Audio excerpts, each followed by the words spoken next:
விஜய் போட்டியிட குறிவைத்துள்ள 3 தொகுதிகள் எவை எவை தெரியுமா?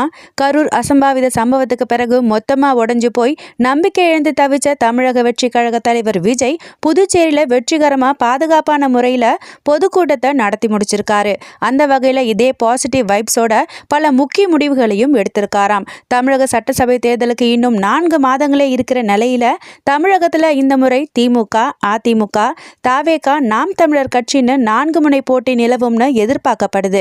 இதுல தமிழக வெற்றி கழகம் சந்திக்க போற முதல் சட்டமன்ற தேர்தல் அப்படிங்கறதால வழக்கத்தையும் மீறி உச்சக்கட்ட அரசியல் பரபரப்பு ஏற்பட்டிருக்கு.